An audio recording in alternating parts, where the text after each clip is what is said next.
A lot of young people now are pondering and wondering, well, what am I going to do with this AI? It's coming in. You know, what we pondered years ago was, well, how am I going to learn these computers, and what am I going to do? And with Illustrator and Photoshop and all of these programs that came in, but it was integrated. And I think the same thing with AI. You know, we're going to have to make adjustments, and we're going to have to integrate with the new norm, and that will be the new norm. I don't say no, no, get rid of it. I say embrace it.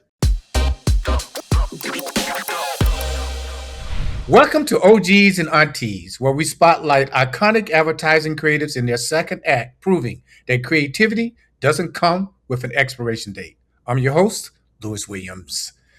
Today's guest is Mr. Archie Boston Jr., a true pioneer whose influence spans more than 6 decades across advertising, graphic design, and education. Since the 1960s, Mr. Boston has used design not just as a visual language, but as a tool for social purpose, challenging norms, expanding representation, and opening doors for generations of creatives. His work and impact have been widely recognized, including the AIGA Medal for his role in advancing design as a force for social justice, an honorary doctorate from the Royal College of Art, and most recently, his induction into the One Club Hall of Fame in 2024. But beyond the awards, Mr. Boston's legacy lives in the people he's mentored, the ideas he's challenged, and the future he's helped shape. Ladies and gentlemen, boys and girls, Mr. Boston, welcome to OGs and Aunties. How you doing, Mr. Boston? I'm fine, thank you very much. Boy, that introduction was something else. I was thinking that is not me. It has to be somebody else. Oh, I had to cut you down, man. The whole episode will be about your intro, Now, Mr. Boston, I got to let the audience know why I refer to you as Mr. Boston. Oh, I want to know that too. Well, it goes back to my college days. I was a student at the graphic design department at Kent State University. Mhm. And me and my boys, and shout out to my boys, JD and Morty, we're in the design department. Mhm. And, we're looking through Communication Arts magazine, and we see this black art director in it. And it's like, oh, man. Oh, look here. There's a black guy in CA. And we look down at the credits and go, Mr. Archie Boston Jr. And so being a student and you already being an adult, I'm not 30 years behind you, but at that time we were students and you were out there as a professional, Mhm. and so it's really a sign of respect. And you came into my career early then. I had no idea that you and I would ever meet, Mhm. but the influence that you had when we saw you win that award in CA, and we love CA as designers and everything. Mhm. And it just stuck with me. And so when I saw you, Mr. Boston. I understand, and I've told you many times to call me Archie, but it's fine. Okay. Well, I'll go with Archie, but I had to get the okay from you before I do that. Or either you can be even more personal and call me by my nickname, Flea Parrot. I stick with Archie or either Mr. Boston. I may go back and forth depending upon the Okay. So, Mr. Boston, you and I, we met. We're going to talk about this a little later, but we met at your Hall of Fame induction, Mhm. and we had a little conversation right after that. Mhm. And you sent me something that I was really impressed with, and it's something in my own career is that you start off in your career for all the young people. What you want to do is make it through. You want to get a job, and Right. then you want to win awards and all of that. And then Right. you come to a point in your career is like God gave you a talent, and what are you going to use that talent for to make the world better? You kind of get to that point eventually, and a lot of people may not be there yet. Mhm. But you have something that you call your design spirituality beliefs. Right. Yeah. And I'm gonna read them for you, and you can comment it. You said, Oh, okay, my design spirituality beliefs. You want to read it? You want me to read it for you? you can read it for me.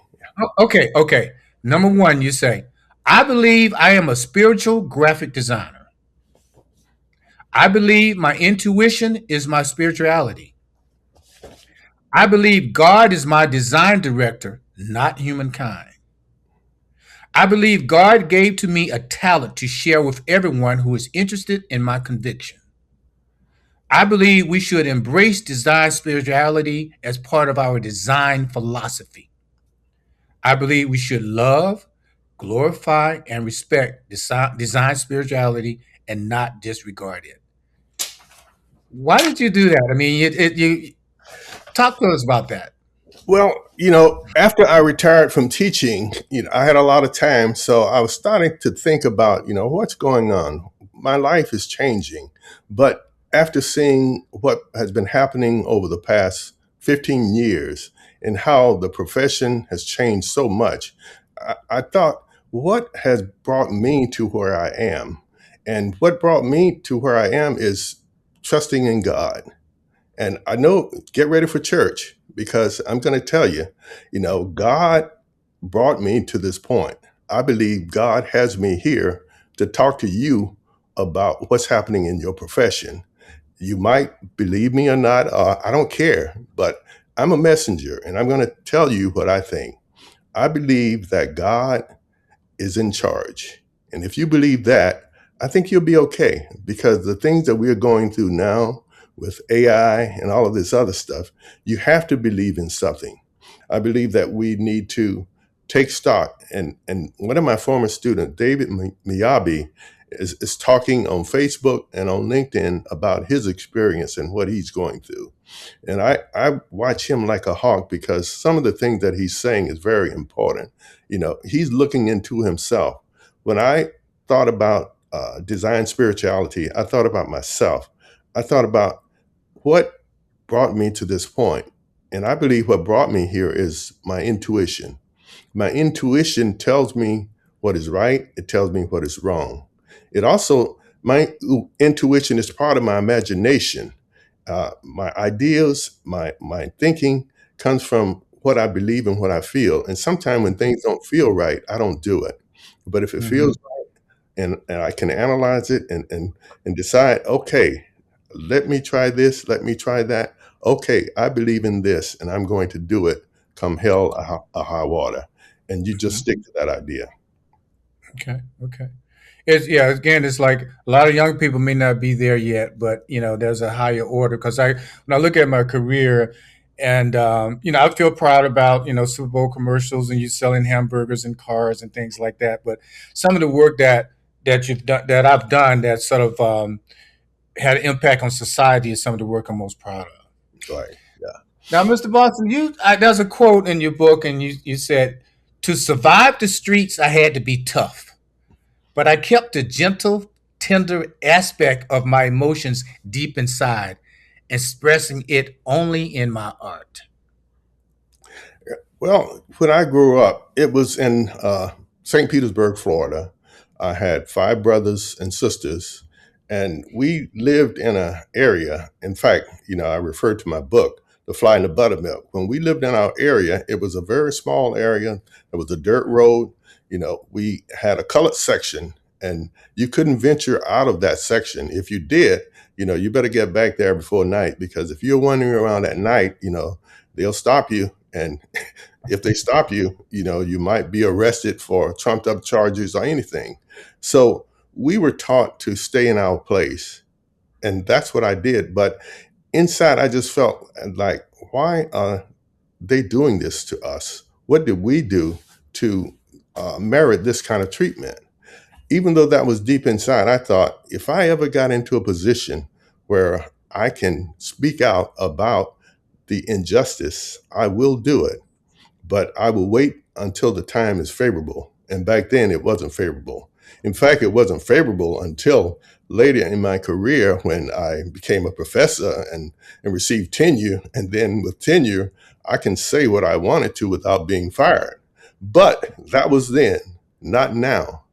If you say what I said and did what I did, you wouldn't be on a faculty in a university because it has changed. I think the pendulum has swung all the way back to when I was growing up.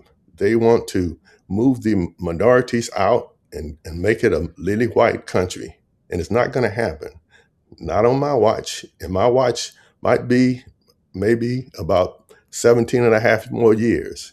In those years, I will be 100 years old. So I'm planning on being around that long in order to continue my activities of fighting the power. Okay. Mr. Boston, you this kid growing up dirt road in Florida, and you went all the way to LA in the 60s. And you started a career. And not only that, your brother is a designer. Yes. Tell me in the 1960s, how did two black boys out of Florida get all the way to LA and just even understand that that was a world called design and advertising? Well, my brother was my idol, and I always admired him. He was an artist, and he could draw and paint and do stuff like that. And I sort of followed followed in his footstep. He was very good. You know, he was the valedictorian of his class. Everybody admired him. He came to California, and I was. He left me. My brother David and him went to California, and I was still in Florida. But as I grew up, I knew that I wanted to be like him. And back then, we didn't call it graphic design or advertising. We just called it commercial art. So Brad told me before he left that I'm going to go to art school, which is Chenard, and I'm going to become a commercial artist. And of course, admiring my older brother, I said, "Oh, well, I'm going to become one too." But even when I was in elementary school, middle school, which was junior high and seniors, I always would draw and paint. And even when I graduated from high school, I went back to Florida. I worked on some paintings, and then I had an exhibit at a library, which is called the Jane Weldon Johnson Library. But that was my first fine arts exhibit. And I thought, commercial art was one thing, but when I started at Chenard, I wanted to be a fine artist. I wanted to draw and paint and create exciting work. But when I looked around and saw all the other students who had been going to art classes all their life, I thought, man, they are much better than me. I'm going to have to catch up. So then I just started to focus on what I wanted to do, graphic design, you know, commercial art. I don't think I can make a living at that. So I'm going to have to become a graphic designer. And my brother Brad, who was also, 2 years, 4 years older than me, he didn't graduate. He worked for 2 years, and he stayed in school for 2 years, and then he went to work for Capitol Records. He worked there for about 6 months, and then he went to another design firm, which was called Advertising Designers. And that firm was one of the best design firms in LA. There were a lot of them, but Advertising Designer was really one of the best. And they really focused on typography, sophisticated, really great designs, and I really admired them. So when I graduated from high school, I came out here to California, and I felt like I was a stranger in another world because they talk different. And I talk Southern, and they, and they thought, if you talk like that, you must be dumb, you know. And I thought, well, you might think I'm dumb, but you'll see, I'm smarter than you, and I'll show you when I'm in school. So in my first year, we took an English test, and two-thirds of the class failed. And I passed the class, and I thought, now who's dumb? you know, I might not speak it the way you speak it, but I know the English and I know grammar. But at Chenard, I really enjoyed my experience there. I met some good friends, but I really like fine arts. But I just thought, I can't make a living as a fine artist. I got to make a living because, I'm doing this part-time job. I'm working after school. I don't have transportation. I have to take two buses to school. I have to take two buses to work, and then two buses back home, and then walk almost a mile to my house, or the apartment. So, that was tough. And I was thinking if I could just keep working and get a car, then maybe that might help. It took me 2 years to get a car, and the way I got the car was my brother Brad was working at Designers, and his account executive said he had an old car and he wanted to get rid of it for $50. And I thought, I got $50. Oh, So wow. I bought the car, and that was my transportation from my junior year until I graduated. And I worked at a place. I spent 4 years gift wrapping packages, and I was very good at it. And the owner of the firm, and the firm was called Boy Smith Company, and they really made gift packagings for Beverly Hills and all the celebrities. And before Christmas, they would come into uh, the, the the store and look at the packages, and then they would buy them, or either they would have them shipped to their places. So that was my specialty as far as my part-time job. When I graduated, the owner of the place said, I want you to come to work for me. I'm going to make you a vice president. And I thought, vice president? I don't want to work in this.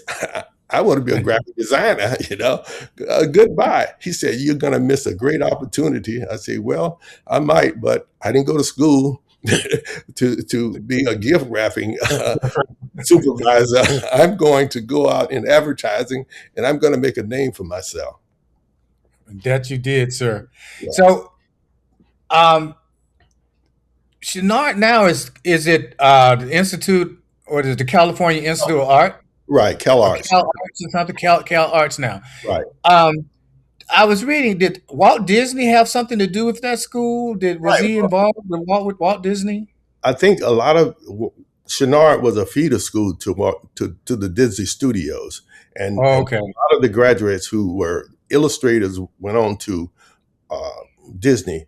But Disney decided to, I think, merge or to buy out Chenard, and they did sell it. And what happened is Disney gave a scholarship. I think during my junior year, there was a scholarship competition, and we had to compete for it. And I received the Disney scholarship, and that scholarship helped me through my last 2 years of school. Before that, in order to go to Chenard, I had to get a National Defense Student Loan. I couldn't afford the tuition. In fact, Art Center tuition was even higher than Chenard. And I think that's the reason why Brad went to Art Chenard, because of the high tuition at Art Center. So, I went there, and I received the scholarship, and I really felt like, Disney was special because they could help me. And I only had to pay for 2 years of tuition for the student loan. That's good. That's good. So Chenard was a pivotal. You said it was good type class. What else did you learn from that? I mean, what I want the younger people to hear if they listen to you is that the determination that you had. And my career parallels yours so much because I was a Southern boy Mhm. that went up north to Right, school. I got the you country. He sounds country, and all that did was give me more drive to right, be better than they were. So, oh, from two Southern boys, we understand. right. I totally understand that. But Shenard, so good type school. So it was really you learned a lot. Good instructors. Great Were any other instructor. students that looked like you there, or what? There were a few Hispanic. In fact, my best friend Nick Mendoza was there, and he was majoring in advertising. And then I had another minority person, African American, Preston Mitchell. So the three of us were like a little team, and we would hang out together. And uh, during the break, we would go to MacArthur Park and sit down near the lake, and eat our paper bag lunch and talk about advertising and design. And all we thought about was, CA, the magazines, print magazine, art direction. Whenever they came out, we were sitting there and we sort of were looking at them like a hawk. We talked, we ate, slept, and dreamed about advertising and design. And to me, that commitment is what a student needs. There's a lot of distractions that are going on now, but you need to focus and to think about what you want to do and how well you want to do it. Uh, just don't do it to become a professional, but try to be the best. I, every endeavor that I've been involved in, I try to be the best, and it's to me it's a curse because it gives me a drive that is frustrating. You know, in the military, I wanted to be the best, and I hated it. But in everything I did, I wanted to be the best. In advertising, I wanted to be the best. In education, I wanted to be the best. You know, I was thinking, why can't I just settle for a comfortable job and a quiet life and not stir up the pot? But that's not me. You know, I've always been a person who thought about things, who would speak out, and who would, you know, try to have fun too. So Mhm. I was going to say some other stuff, but I better stop it there. That's your call. Um, okay, so you went to Chenard. Your brother Brad is out there working your butt off, and thank God you didn't go be a gift wrapper. Thank you. So, uh, so you got a job in L.A. So, where was your first agency job in L.A. and what was that like? Yeah. Well, when I graduated, uh, I I was looking for a job in advertising, but my brother thought since I was working with him and he was a designer, so he thought that we were going to set up a design studio. But halfway through my advertising class, I decided that I know design, so why do I want to pursue that? I want to pursue something else, you know, that was different. I wanted to. Lou Danziger was on one of our instructors, and he was saying he would give us ads to do, and I found that I love to do ads much better than I did brochures and logos and things like that, even though I had been doing them with Brad for 2 or 3 years. So I knew all about that. I wanted to learn something different. And then when I interned at Carson Roberts, uh, which was the most creative agency in, on the West Coast, I saw art directors and I saw how they work with copywriters. And I thought, I want to do that. So when I graduated, I was looking in an ad agency, and my brother was telling me, "You made a mistake. We should work together." I said, "No, no, I want to work with a copywriter." So I went to this agency, which was False Day, which eventually became Chiat Day. But False Day Mm. was a good agency, and Dennis Jewett was the art director. I showed him my portfolio. He really liked it, and he said, "We don't have an opening now, but uh, my friend Don Cap at Hickson and Jorgensen has an opening. So why don't you call him, and I'll call him and tell him you're coming over." So I did, and I met with Don Cap. He loved my portfolio.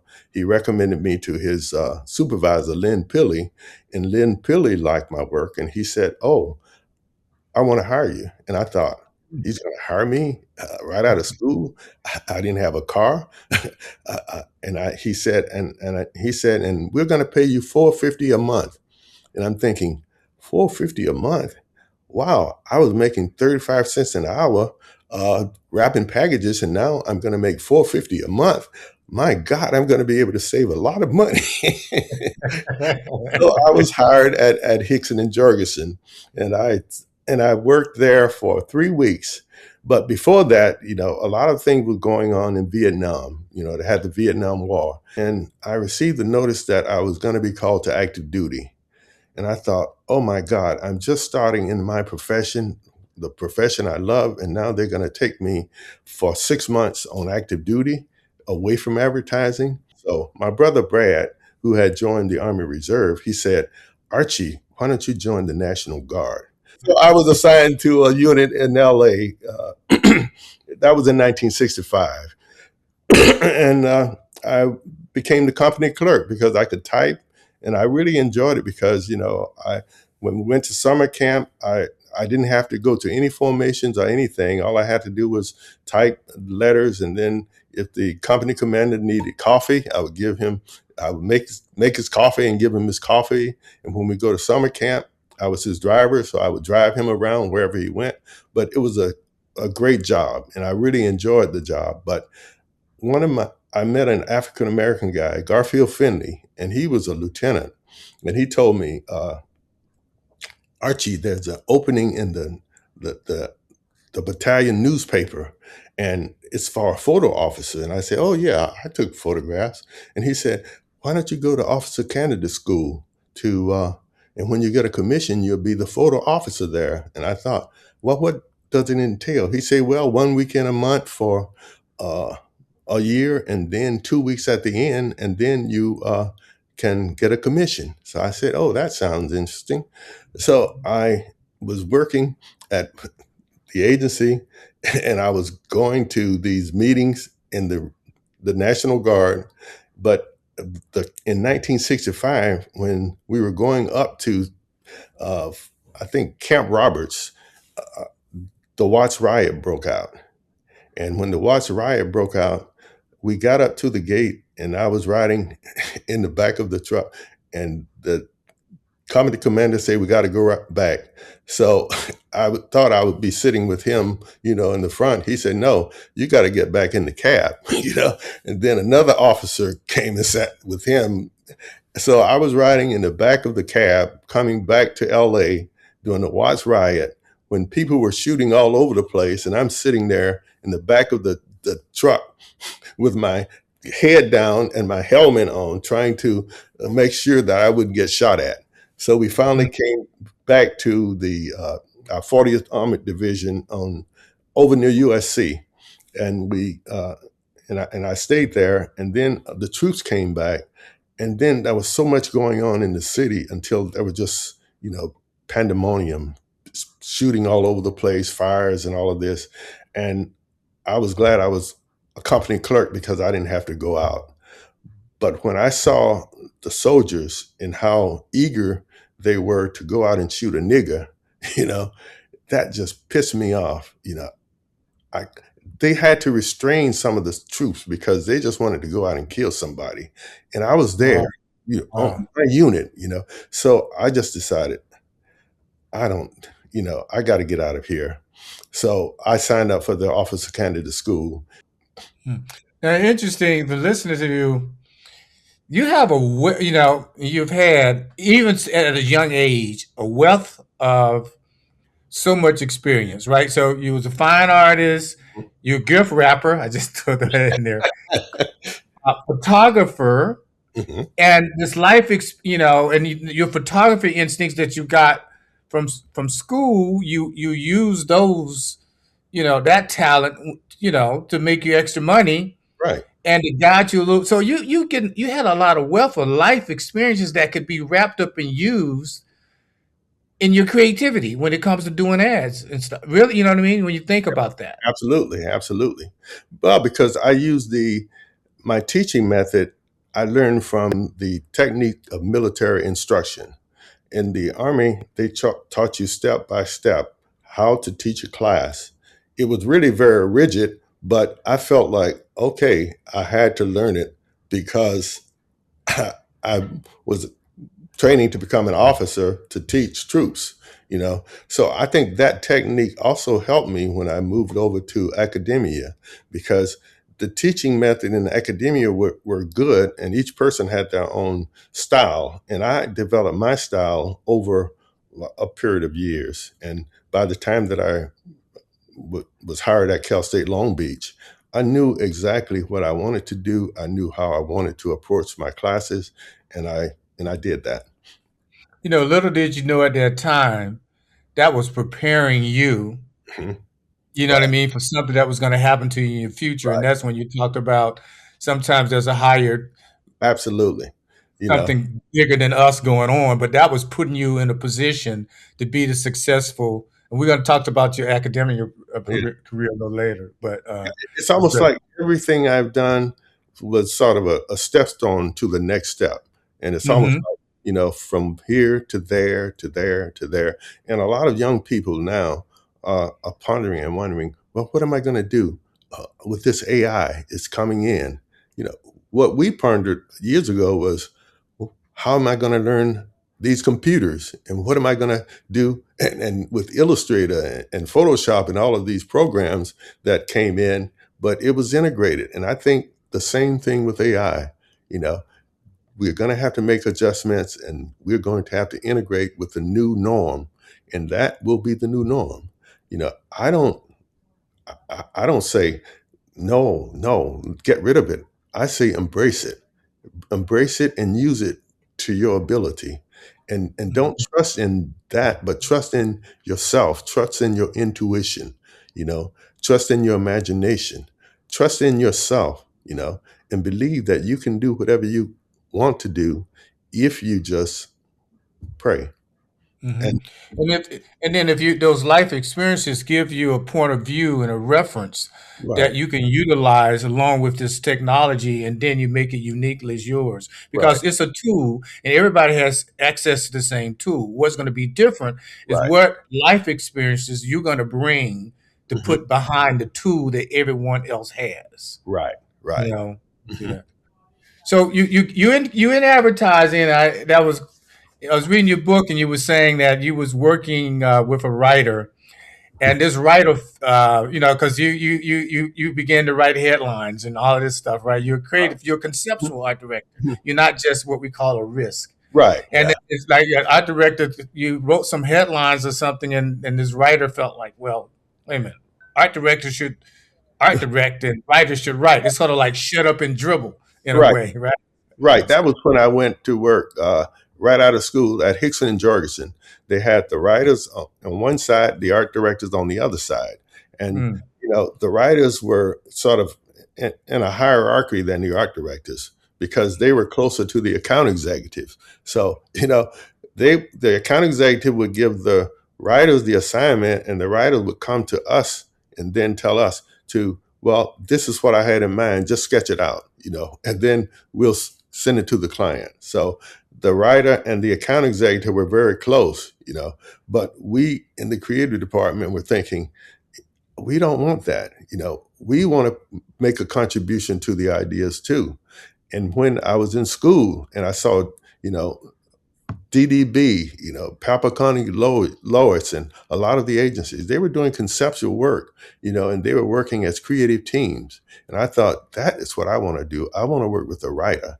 But it didn't happen right away. But as we sort of worked together with some of the older writers, we kind of interject some thoughts. And by the time, in 6 months, we were working as a team, but it was like old school, trying to convert an old school writer into a transition to a newer way of thinking, and it worked. And uh, I left Hickson and Jorgensen. I think that was a merger. What happened is at Hickson and Jorgensen, I really liked it there, and they really treated me nice.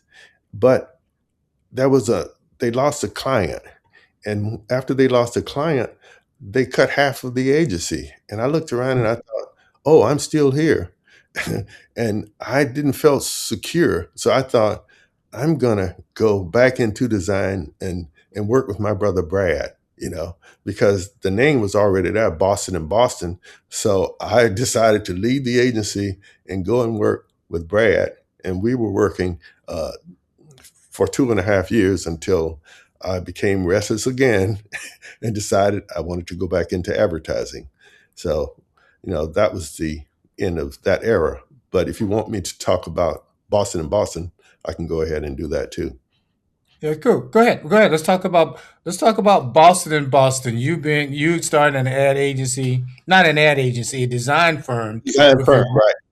yeah. Right. So tell us about Boston and Boston. Yeah. Well, when we started, we were sitting down talking about, well, we needed a logo or a logo mark. So we decided, well, why don't we have some fun? We were looking at different typefaces, and then we saw this face, Jim Crow. So we thought, well, let's make Boston and Boston and use the typeface Jim Crow. So a lot of people might not know the name, but I know creative people will know that what we are doing. So we started with Jim Crow, and before that we were doing posters for, the Council on Negro Affairs and a lot of the other just straight posters for uh, organizations, and my brother was in the NAACP, so he was involved in the community too. So we just decided to start with that. And after we started with that, we did our stationery, and then we started to go out to solicit work. And it wasn't, it wasn't like, here's the work. we had to work for the work. We had to go to places and get turned down over and over again. But there are a few companies that, didn't look at us as being black. They looked at the work and they decided to work with us. And some of those firms were in Orange County, and that's like the hub of the prejudiced people. But, liberal LA, we got more work from Orange County than we did from LA. Oh, wow. So we got so much work. Companies like Electronic Memories, LPAC Electronic, Dana Laboratories, they were the ones that were feeding us the brochures and the design work that we were making money off. In fact, we became so busy, we opened up an office in Newport Beach. And Brad worked out of the Newport Beach office, and I worked out of the LA office. And we really had a lot of fun. We worked nights and weekends, and we made quite a bit of money. But what happened the following year, that was the recession, and the works sort of tapered off. But we had enough money to hold us over. But also, what happened that year is I got married. And after I got married to Juanita, my high school sweetheart, after Mhm. a relationship for 6 or 7 years back and forth, I decided I didn't want to work on weekends. I didn't want to work 24 hours a day. I want to be with my wife. Now, That, I got a question for you. Now, when we were in school, I remember seeing art director. When you're looking at the award books, you see mhm, these critics, right? I right. remember seeing designer, Hmm. and I would see art director. And Hmm. in school, I was like, Hmm. what's the difference? Yeah. And Right. you being both, right? Right. So young folks, what is the difference between a designer Hmm. and an art director? Right. There's some obvious differences there, but you could be a great designer and Hmm. not necessarily want to do advertising or do advertising great. And you can Right. be the opposite, a Hmm. great advertising art director and may not be a good designer. Can you talk about that a Yeah. little bit? Yeah. All the great designers, art directors, designers have been art directors. Saul Bass was an art director, before he became a designer. And there are other art directors who decided to become a designer. But the difference between an art director and a designer is an art director usually work in an advertising agency and they work with a copywriter and they are like a team. In a design as a designer, you don't necessarily have to work with a writer.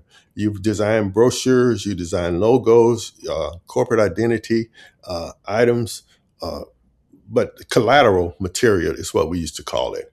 And that's the Mhm. difference. If you want to design collateral material and focus on that, you should pursue design and logos. But if you want to work with a copywriter, work on ads, work on television commercials, do outdoor billboards, most art directors do that. So that's the difference between the two to me back then. Back then. No, Well, let's talk. Let's dig into some of this work, this great work. Now we've been no, talking. What I really love talking about you is that there's work, but it's a lot of things that define us, and that really comes out in the work that we do. That right. comes out. We all have a unique style. Hmm. Every writer has a voice. Every art director has a style, Hmm. and something that comes from inside and out. Right. And it's almost a signature of your work, as any Right. artist would have. Now, I want to talk about some of your great work, and what I love about you Hmm. is that you're a designer, Hmm. you're an art director, Hmm. and you're an educator. Right. All these intersections, right? Right. And let's talk about some of this work. And one of the campaigns that you've done Hmm. was that with the Pentel campaign with the Told pens. Tell what to do with that pen, and Yeah, I remember seeing that in the awards book. It was like I told Pentel what to do with their pens, and they did it. yeah. I love that one. Hmm. And this sexy poster you did with the illustrator Abe Gervin. Abe Gervin, right? Yeah, with the ad for Pentel, right? Yeah, that was sexy, man. That was because you said you wanted to be bold. You were bold. The I love Pentel, the line you worked for Lloyd's Bank. It was like for the no bounce fee, no yeah, bounce check fee. It was like right. right if you need money. I was just those headlines and Abolish graphics. punishment. Yeah, yeah. I was like, God, I mean, that's when Prince Yeah, that was heyday. fun. There was a time when Prince was in his heyday, Right, and what I love about Prince is that wow, it's just conceptually you can't run and hide. You can't. right, It's not like a TV commercial. You got music, you got motion. You know, right, this is like from an art director point of view. I see print ads just like being a writer's radio ad. You can't hide. right, You can't. right.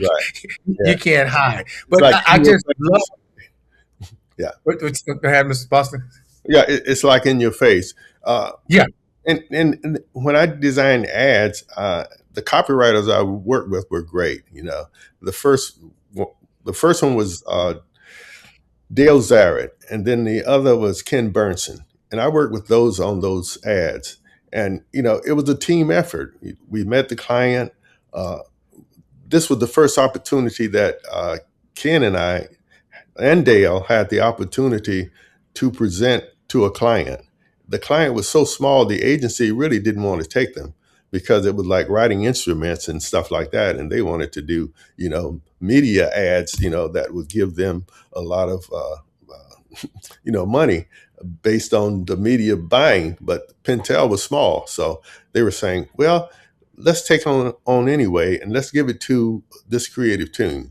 And they thought, well, it's not a big deal, but when they assigned me to Pentel, I thought, well, this is my opportunity to show the design community what I can do and who I am.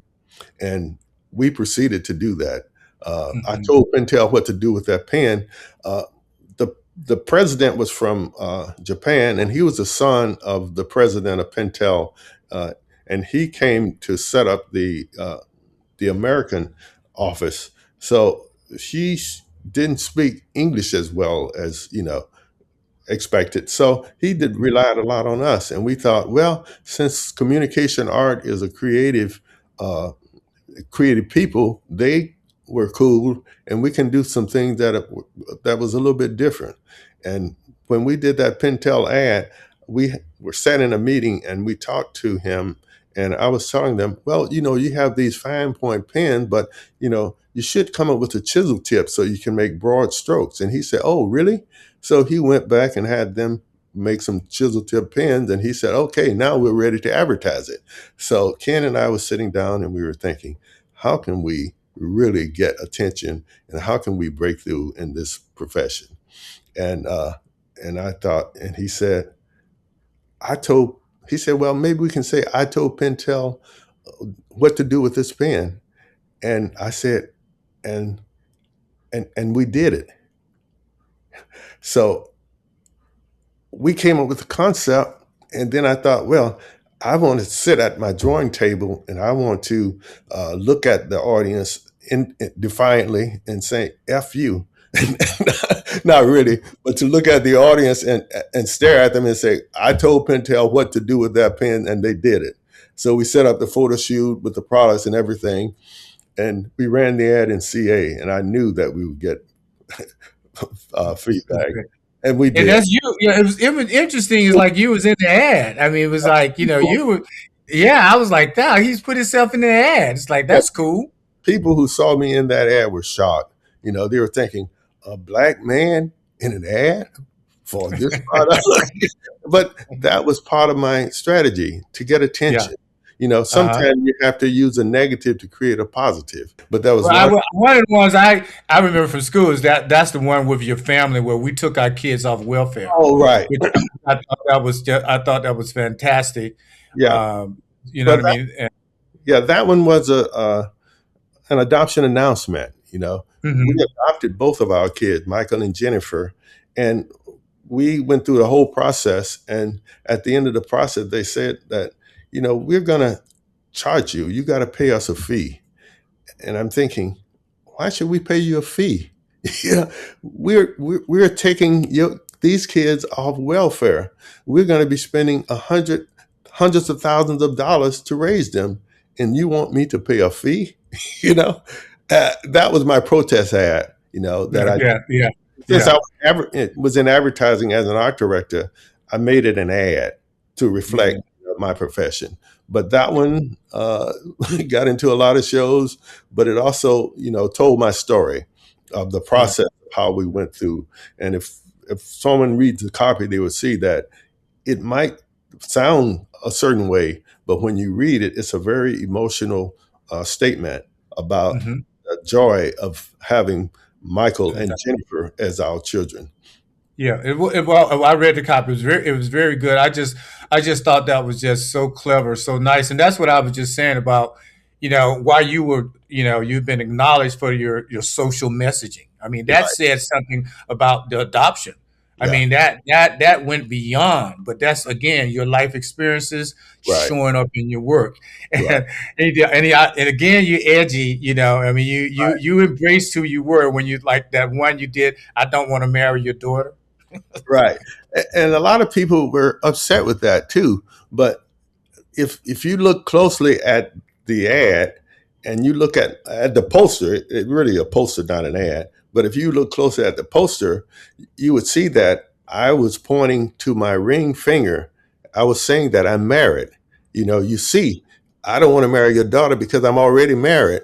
But the inference is just the opposite. And and I like to use double entendres too, Yeah. make It's statements edgy. But to that's make that boldness. That's that boldness. You want to capture that. right. Okay, so Mr. Boston, so you rocking and rolling in LA. You thank you. You serving our country. You did all that. You got these life experiences. You've been hired. You've been fired. Great stuff for Pentel pens. Again, a lot of social promotions you've done for yourself. Self promotion. Hmm. You end up becoming the first black president of the Art Directors Club of LA. And not just one time, two times. Two times, right. How did that happen, sir? How you went from getting kicked out to now you're the president? I mean, that says a lot about what the ad community of LA at that time felt about you and your work. Right. Well, what happened is, over the years, when I graduated from Chenard, I joined the Art Directors Club because I wanted to network and socialize with the people in the profession. So I was socializing in the Art Directors Club. I socialized with my brother and his crew. When they were working at ad designers, I would leave school and have lunch with them. So I was thinking beyond just school. I was thinking about the profession. And I thought, in order to move in this profession, you really have to get to know people and you have to network. So the minute I graduated, I joined the Art Directors Club, and I was a member for many years before I became president. But I moved up the ladder. The first assignment they gave me was to design the show. And I thought, oh, wow, why would they give this to me? And they gave it to me because it was a lot of work and nobody wanted to do it. I volunteered. I said, sure, I'd love to do it. And I designed it and it worked out really well. And then I moved up the following year to the program chairman. And then I moved to the vice president. And from there to the presidency. And it was evolved over a period of maybe 5 or 6 years, but it was one step at a time, moving up. But my goal was to become president. And when I became president, I wanted to do some things that I thought was needed in our profession that they weren't doing. So some of the things that I did was, I think I have it here. I set up a job referral program, and that was unheard of. I also set up a, a health insurance for the club. Uh, Hmm. we set up a speakers bureau where the members would go out and speak to different colleges. Uh, we published a monthly newsletter, and then we set up a student scholarship fund. So those are the Mhm. things that I did when I was president the first time. I'm on the board of here in Chicago, the Chicago Ad Federation, Hmm. and and I think it's important for young folks to note is that networking is very important.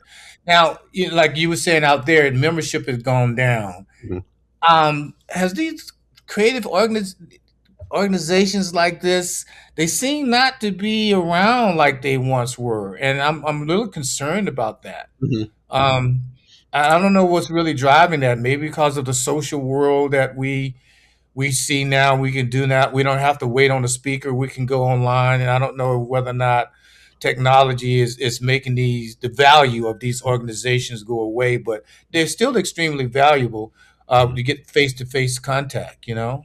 Yeah, I think what is happening though is there's so much going on. There's social media, there's personal commitments, there's trying to keep a secure job, and there's so many distractions. The politics, people are thinking, well, why should I do this? What's in it for me? And if Hmm. there's nothing in it for them, what do you have to offer? And if you don't have anything to offer, why should? And that's what was happening with the art directors club. They wanted to know what was in it for me.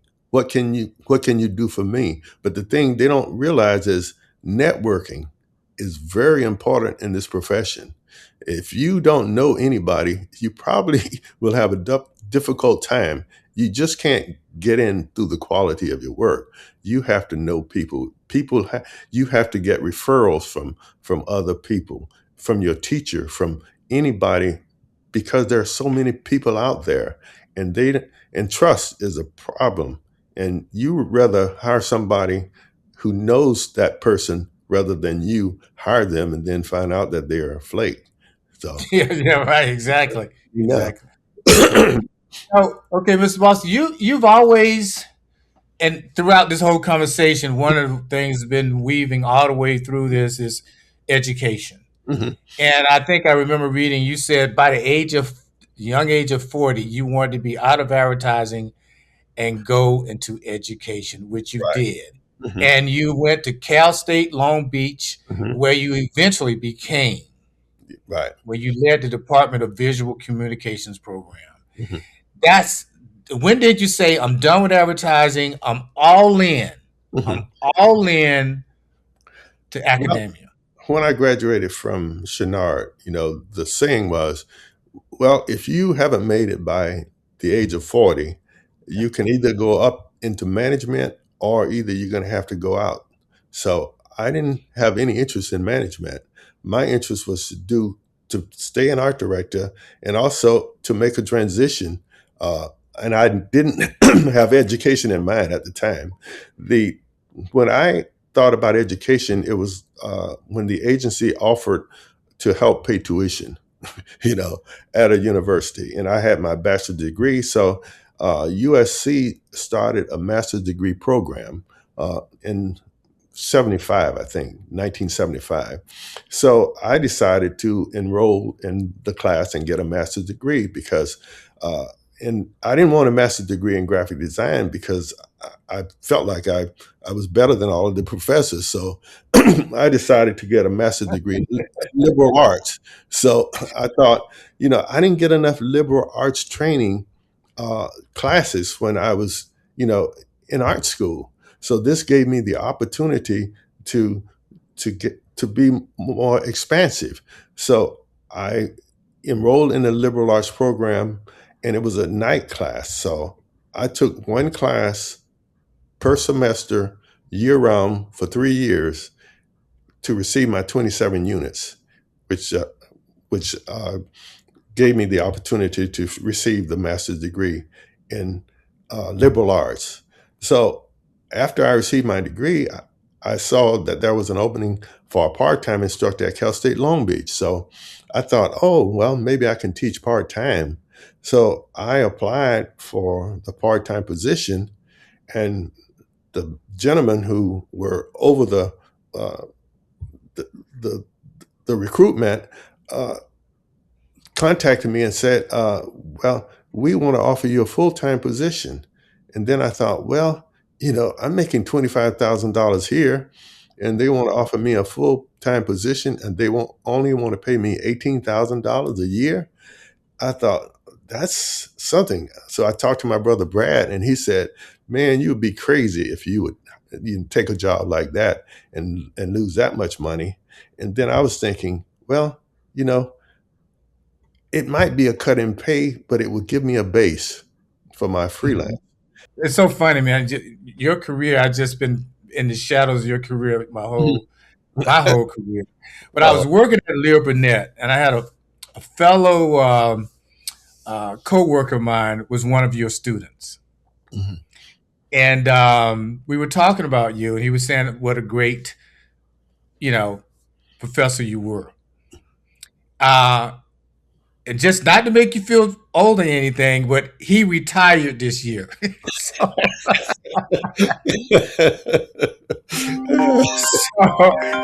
sorry, he retired this year, Mhm, and but he posted something on LinkedIn, mhm. and I'm going to read it for you, and it shows your dedication to these students. Mhm.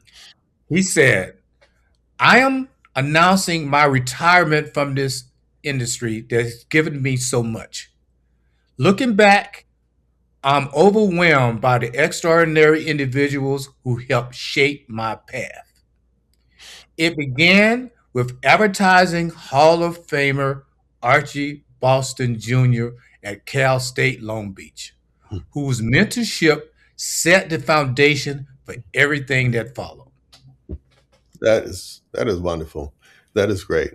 And I That's received, something, man. a lot of my former students have, spoken about my influence in their life. And they are not all in advertising. Some of them have moved on from advertising to other professions because they got fed up, but still they always contact me and say, thank you for doing this. Thank you for being, a tough taskmaster. Thank you for being compassionate when I was having a problem and you pulled me aside and you asked me and you were concerned about me and you helped me.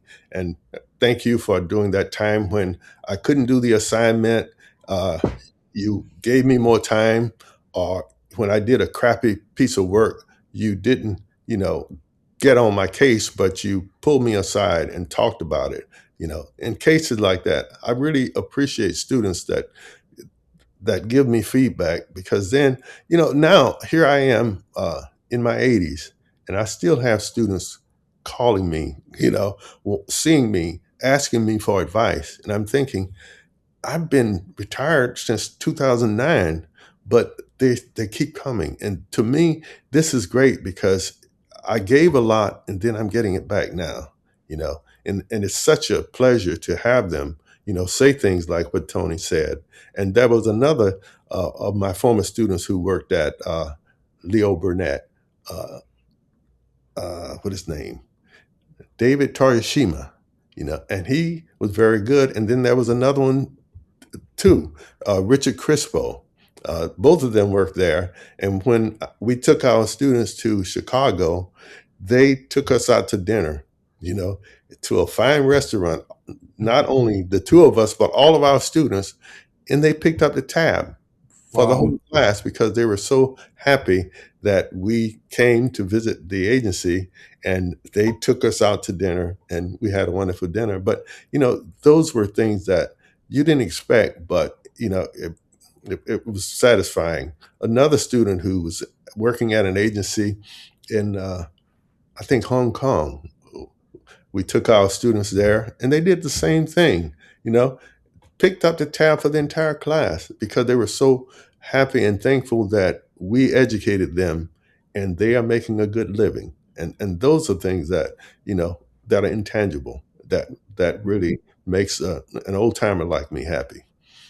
Well, it says a lot about you, and it says a lot about the program at Cal State Long Beach. Yeah, You know, so one good thing about working in education is that they give you sabbaticals, right? So, absolutely. Yeah, and doing one of your, let's boom. yeah, yeah. Here it is. Here's my autographed copy of your book that I've had for years. Yeah. And thank you when I saw you for signing it. Mhm. So, Fly the Buttermilk, Memoirs of an African American in Advertising Design and Design Education. Right. Fly in the Buttermilk. Let's talk about that. Oh, okay. Well, on that sabbatical, really, the dean gave me that sabbatical, but usually they don't give professors a sabbatical for writing books, you know.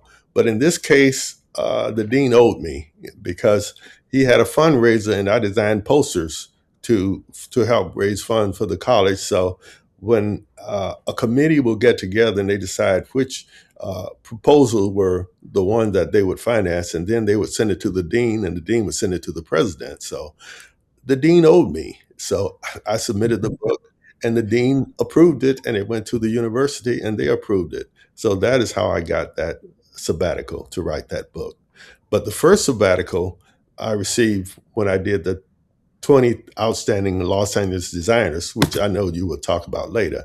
But the first sabbatical, I decided I wanted to talk about advertising, design, and education because there are three different areas, but they are all interrelated, because this is design education. And I hadn't seen any book about that. So I thought that might be kind of cool. So I decided to write the book. And the university paid me. And the reason why I wrote the book too was I wanted to raise money for a scholarship fund, you know. So I wrote the book, published it, self-published it, and then I set up an account on I think SD, one of them, those, and sold the books, and we made maybe about $25,000 or $30,000, and I set up a scholarship fund for the students, and every year we would give a $1,000 scholarship to the best portfolio, and we used some of that money for travel too. So the purpose was not really for me to make money, but for me to help students and to give back to the university because they gave me the time off and they paid me to do this. So I thought since they paid me, I owed them something. And that's when I set up the scholarship fund. And I think the scholarship fund maybe ran out about 10 years ago. They Okay. approached me about continuing it, but I thought, I can't give you any money. you know, I got children, I got grandchildren, I have great grandchildren. I have to set up funds for them for college. I can't be giving that back to you. You're going to have to do that. You're going to have to go and come up with a sabbatical project, and you're going to have to do what I did and not come to me after I retired. But. Yeah, you've done your part. So, Mr. Boston, you've had a very diverse career. I mean, design guru, ad man, educator, entrepreneur. You've learned so many things. What have you had to unlearn? Uh, unlearn. Well, mm, I think when I think about unlearning, I think about humility. Hmm. uh, I, I had to be a little bit more humble because I've been so assertive over the years and so driven until it's almost like maybe it wasn't necessary. So to me, humility is really something that I would like to Hmm. unlearn. Okay. I want to go back to that night where we finally got a chance to meet at the 2024 One Club Hall of Fame induction. And I tell you, man, Mhm. that photograph I have of us is very, very, Mhm. very, very dear to me.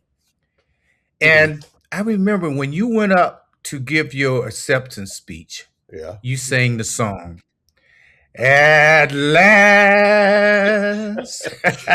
You remember that? Yeah. I'm thinking you're gone from flying the buttermilk to Hall of Fame induction. Yeah. What was that moment like?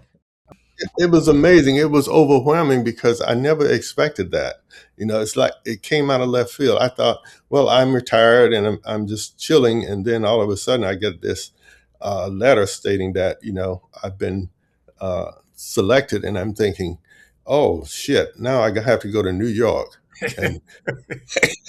And and deal with the traffic and all that stuff. I didn't even think about the award, and then I thought, oh, that's really neat, and it's coming from the one club, which is great. So I was really happy. I was really elated, and then I thought, oh, so I have to go out and get me a tux. And then stay there for a few days. But I was thinking more about the logistics of being there. And also, I had received hip replacement surgery. So I was recovering from my hip replacement. So I was thinking about the ways to get around in New York. But what happened is my wife, niece, and husband had a condo in Chelsea in New York. So they said, "Oh, don't worry, we'll take care of you. Come to New York, and as soon as you get off the plane, we'll be in charge." And that really sort of helped my fears. But uh, my name being called in front of that audience and walking up to that podium, I was thinking that song, and I thought, well, maybe I should start with this. I had a written speech and I read the speech, but that at last was sort of spontaneous, just like what I'm going to sing to you right now is spontaneous, which is I sing because I'm happy. I sing because I'm free. For my eyes is on the sparrow, and he watches over me. See, to me, that says it all. You know, it's part of your spirituality. It's like even though I'm in my 80s, it's still fun to to do things, to be active, and to pass information on to the younger generation because they really need it. Mr. Boston, I want to thank you so much. And I want to thank you for that wonderful solo that you gave us. And again, sir, it was an honor and a privilege to speak with you. Take care of yourself and hope to see you soon. Okay, and you're so welcome and Happy New Year. Happy New Year to you, sir.